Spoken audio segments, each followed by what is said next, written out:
Hoy vamos a hablar de los 5 grandes jugadores de la historia del Milan.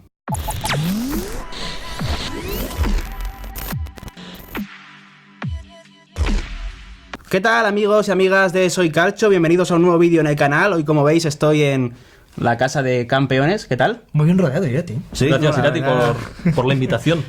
O a vosotros. Estoy en vuestra casa. Es verdad. Técnicamente es un juego de local visitante. Es una cosa extraña lo que hemos hecho. Ya cuando juegue yo de local, igual tengo más opciones de ganar. No, el caso es que vamos a hablar, ya lo hemos comentado, de los 5 grandes jugadores de la historia del Milan. Y para eso os he traído aquí. Y bueno, a ver, quiero ver cómo os defendéis, porque son nombres algunos antiguos, otros recientes.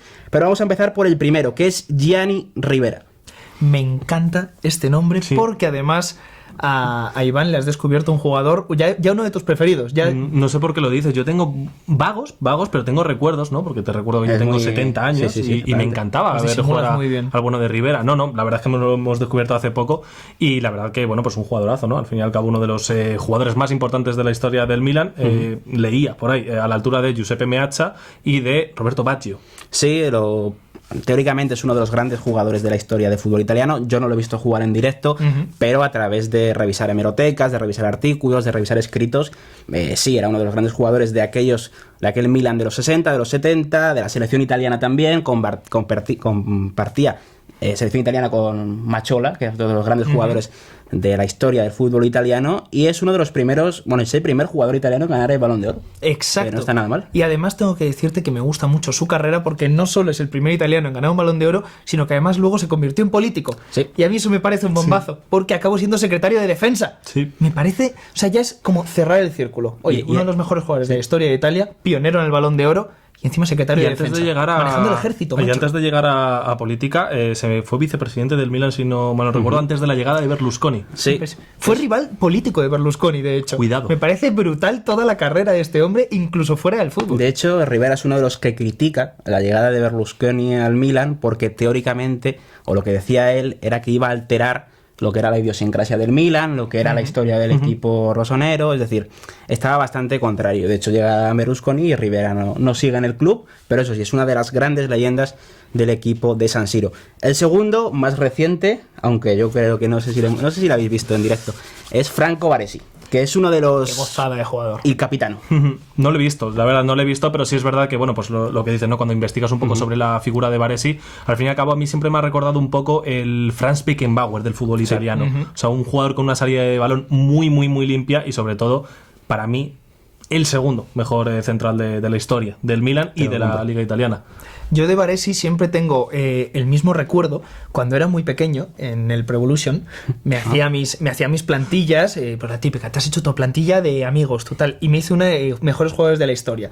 Y me acuerdo que yo descubrí a Baresi porque me hice una plantilla histórica de los mejores jugadores de la historia, y cogió a mi padre, vio la plantilla y me dijo, aquí no está Baresi, pon a Baresi. Y claro, dije, ¿quién es este tipo? Y desde entonces siempre he tenido a Baresi como uno de los grandes jugadores de la historia del fútbol, porque recordemos que además era uno de los grandes líberos. Esa figura que además yo pensaba que con la nueva tendencia de 3 centrales se iba a recuperar en cierto modo, y no hemos recuperado la figura del líbero de Baresi. Luego es verdad que ya esa pareja que hace con Maldini, de aquí a la historia. No hay más Baresis, pero lo que es cierto es que se le recuerda mucho. Yo he tenido el placer de entrevistar a Baresi. No me digas. Ostras. ¿En serio? Y en italiano, Bueno. sin saber italiano. Ah, bueno, eso ya es una está. cosa Muy joaquiniano, ¿no? Tengo la entrevista por ahí guardada, eso es una cosa O curiosa. sea, has escrito un libro, has entrevistado a Baresi sin saber italiano, te falta plantar un árbol y tener un hijo. He plantado un árbol, no tengo un hijo, eso es lo que me falta. Pero no, si hablamos de Baresi únicamente, o sea, la gran duda es ¿a quién se le quiere más, a Baresi o a Maldini? Y yo hice esa pregunta allí en Milán y me dijeron, o la gente me decía, que Baresi, porque el Milan desciende en 2 ocasiones, en el 80, en el principio de los 80, a segunda división. La primera es por un amaño de partido, la segunda es puramente deportivo, pero Baresi es muy joven, tiene ofertas de Juventus, de grandes equipos de Italia, y él decide quedarse en el Milan. Entonces, por ese gesto, claro, lo quiere mucho la gente. Al fin y al cabo, son esas son las decisiones que hacen un jugador leyenda, ¿no? Más allá de que Maldini tenga 8 Champions, o sea, cuando en las malas una leyenda, un jugador de ese calibre toma esas decisiones, obviamente. Yo si fuera milanista, si fuera rosonero, también. Y además también yo creo que el aficionado rosonero entiende que sin Baresi no habría habido Maldini. Que ese relevo que toma Maldini, ese Maldini tan joven que ya se pone como dupla con Baresi, que Baresi además ya es un Baresi que se está quedando hasta calvo. O sea, me encantan esos jugadores que empiezan con... Sí, está calvo. O sea, me encantan esos jugadores que empiezan con... Casi siempre ha sido calvo, ¿eh? Bueno, pues en su día tenía una buena... No le duró mucho la melena, pero es verdad que... Resiste con dignidad. En toda esa época, ese relevo que hace de Baresi a Maldini, no sé hasta qué punto Paolo habría sido quien fue sin haber estado acompañado de Baresi en sus primeros años. Y habláis de Maldini, y es nuestro tercer jugador. Te lo hilo ahí. Paolo, yo creo que todos hemos crecido viendo jugar a Maldini. Sí, a Maldini, sin duda alguna. A Maldini ya no... Es un ya futbolista que nos ha acompañado toda nuestra infancia, adolescencia, y empezó como lateral izquierdo, ¿eh? Impresionante eso, impresionante. Uno de los centrales no solo contundentes, sino también más elegantes. Sí. Es para mí la definición de lo que es el defensa italiano. Me pareció impecable. Los que siempre me dolerá es que no ganó un mundial. A mí lo de que Maldini no gane un mundial, tengo esa espinita, pero para mí no hay nada comparable a Copa Europa, ni siquiera un mundial, y en ese sentido Maldini es el rey. Es el jefe. No hay nadie que entienda esa competición mejor que él. Gento. Bueno, pero estamos yendo muy... Cifras ahí en mano, tirando de Wikipedia, pero sí es verdad que Maldini al fin y al cabo es, yo creo, de los primeros grandes ídolos, y sobre todo que yo crecí, mis primeros recuerdos de fútbol es con un Milan dominando en Europa, y al fin y al cabo no se entiende el fútbol de los 90 a nivel europeo sin el Milan y sin Maldini. Además es verdad que es un jugador que conecta dos generaciones. La generación que conectó mucho con esa dupla Baresi y Maldini, y a la vez, por ejemplo, yo siempre voy a recordar es en Nesta Maldini. Nesta Maldini era otra pareja que yo lo gozaba con cada partido del Milan, sobre todo ese Milan que en Europa asustaba y que ya duele ver al Milan de ahora decir, joder, con lo que habéis sido, tíos, con lo que habéis sido. Sí, porque es que él ha vivido todo, ¿no? Toda la montaña rusa del Milan de Berlusconi la ha vivido él. Él llega al final de los 80, está con Sacchi, está siendo muy joven, está posteriormente con Capello, llega a estar con Ancelotti, obviamente, y es decir, ha estado todo. De hecho, es el jugador con más partidos en la historia de la Serie A, ¿no? Pasa los 800, es mucho. Tenía que estar en este top 5 sí o sí. La vida entera. El siguiente es... compartió vestuario tanto con Maldini como con Baresi, y nosotros que mi delantero favorito, yo esto lo adelanto, es Marco Van Basten, que qué pena que las lesiones lo retiraran tan pronto, porque es que... A ver, es que era increíble. Sí, a mí esa escuela holandesa, yo siempre me quedo con Van Basten y Van Nistelrooy como dos delanteros de buena envergadura, además, pero que luego tenían ese gen de delantero puro. A mí la elasticidad de Van Basten, y es verdad que yo no lo vi en directo, pero Van Basten es el tipo de que tienes que poner una hemeroteca entera y disfrutarlo. Esos remates imposibles que tenía, y sobre todo toda esa etapa en el Milan, que ya había dejado el listón muy alto en el Ajax y cumplió las expectativas con los rossoneri. Estaría muy bien que debatierais un vídeo solo, vosotros dos, Van Nistelrooy o Van Basten. Bueno, es que... Tú tienes claro, pero claro, Nacho en este caso, por recuerdos, por cosas vividas, tiene que ser un debate... Metía mucho la Premier, pero es que son dos tipos de delanteros, o sea, bueno, muy diferentes. Delantero, pero son dos delanteros que ya no veo cosas parecidas en el fútbol actual, y me duele que se hayan perdido ese Van Nistelrooy, ese Van Basten. En el caso de Van Basten, sobre todo yo creo que es el gol que nos enseñan nuestros padres, decir, mirad qué gol marcó. Final de la Eurocopa de 1988, el gol imposible, esa bola imposible.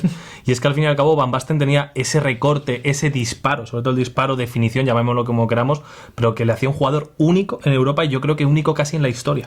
Porque ese tipo de goles, en esas situaciones, solamente recuerdo a Van Basten saber fabricarlos así. Y era muy alto, además. Sí, increíble. Ha ganado 3 balones de oro, que además en un periodo bastante corto del tiempo, porque él se retira en el 95 por tema de lesiones, pero es que antes había sido el absoluto dominador en cuanto a delantero centro, no había otro igual. Yo recuerdo un gol al Göteborg en Copa de Europa, que es eso que comentabas, la elasticidad. Él es alto y remata de cabeza aquí, la mete por la escuadra, efectivamente, hacía unas cosas que eran increíbles. Además era un delantero total, que jugaba bien de espaldas a portería, que tocaba bien la pelota, que disparaba bien a puerta, que remataba de cabeza. Las chilenas que se inventaba de vez en cuando. Hacía de todo. Como él quería.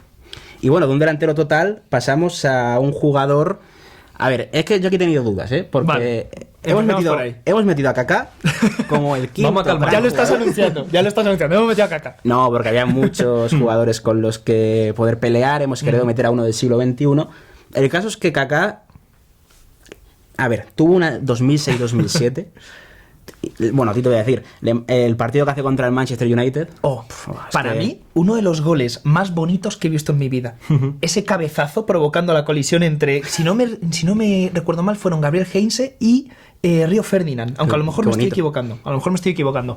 Y ese gol que mete, yo nunca he visto un regate así, de provocar además una lesión entre dos defensas, pero ese Kaká ese que tú dices fue tan dominante que creo que queda totalmente justificado en el top 5. Es un jugador que define la etapa moderna del Milan en cuanto a ese Milan que todos conocemos. El primero que nos viene a la cabeza, por supuesto, que podemos pensar en el mismísimo Shevchenko, que yo idolatraba a Shevchenko. Pero Kaká... Josué, por ejemplo, o sea, te pueden venir varios nombres que dices, oye, pues jugadores también del Milan que marcaron una época con un Balón de Oro, pero sí es verdad que si no somos ventajistas y no nos acordamos del Kaká del Real Madrid, estamos hablando del mejor jugador del mundo en ese momento. Y ojo, tengo que decirlo, cuando Kaká ficha por el Real Madrid, ficha el mismo verano que Cristiano Ronaldo, y para mí, el que veía que se iba a sentar era Kaká. Para mí era el mejor fichaje de todos. Para mí fue el mejor fichaje, y sí es verdad que luego pues no conocíamos a lo mejor en España esa profesionalidad de Cristiano Ronaldo, decir, por mis narices que soy el mejor, pero yo ese verano decía, el que va a triunfar en el Real Madrid va a ser Kaká. Yo me la compré, ojalá. Yo también. Me compré la camiseta y... Yo también. No, pero yo porque era Kaká Liver. Kaká Liver. Y esa camiseta acabó transformándose, como mi padre se llama Rafa, acabamos cambiando las dos Ks por una R y una F, y la tuneamos porque aquello nos dolió, nos dolió bastante. Con el acento incluido. En fin, bueno, tuvimos que quitarlo también.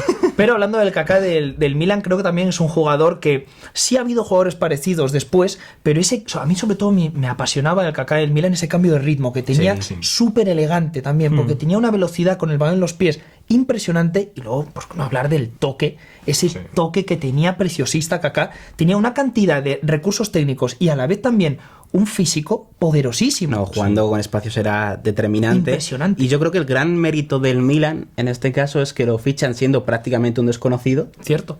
Y se convierte en el mejor jugador del mundo en el Milan, ¿no? Entonces eso tiene mucho mérito. Ahora se le compara un poco a Lucas Paquetá, que es otro brasileño, que también ha llegado muy joven, que comparte más o menos posición.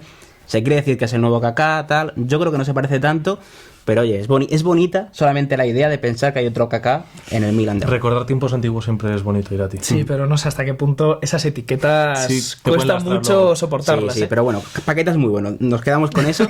Así que hasta aquí nuestro vídeo repasando el top 5 de grandes jugadores de la historia del Milan. Ya sabéis que aquí debajo nos podéis dejar vuestra opinión, cuáles creéis que son los mejores. Os tenéis que pasar también por el canal de Campeones, nos veréis por allí, seguro os tenéis que suscribir al suyo y al nuestro, por supuesto, y dejadnos aquí, sabéis, lo que más nos gusta es debatir con vosotros posteriormente en el canal.